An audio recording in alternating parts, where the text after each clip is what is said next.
आता इकडे बघा कडू दिली आता त्या दिवशी नुसतं आपण हेअर कट शिकतो. आता आपण काय करणार आहे हेअर कटला आकार आकार कडू घे कडू प्रत्येकाला कडू दिलेला नाही प्रत्येकाला दर सर हा कडू इकडे बघा इकडं हा जो आहे हा चौकोन आहे आणि हा यू कट आहे.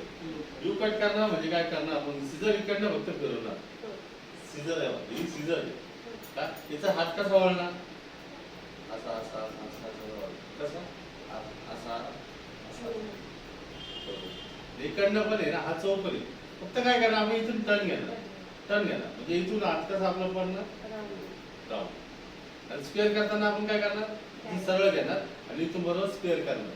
आता हे दोन आकार तुम्ही लक्षात घ्या.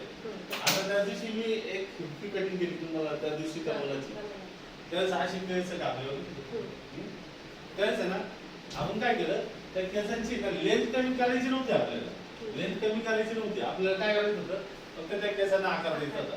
आपण काय केलं ही जी डमी समजा या डमीला आपण काय केलं हिला काय केलं हे केस असे करून घेतले सगळे आणि ना आपल्या हाताचा आकार आपण वळवला. आपण हात का असा असा असा असा केला कसा तिरपा केला आणि इकडनं घ्यायचं असलं तर तरी आपण कसं केलं असा आकार असा तिरपा केला. आता एकच तुमच्या लक्षात येईल ज्यावेळेस तुम्ही वेगळं हेअर कट करा आता त्या दिवशी तुम्ही हेअर कट केली पण तुम्हाला कोणाला लक्षात नाही आला आपण स्क्वेअर केला का गोल केला तुम्ही कोणी मला प्रश्न पण विचारला नाही नुसते हेअर कट तुम्ही करत होते.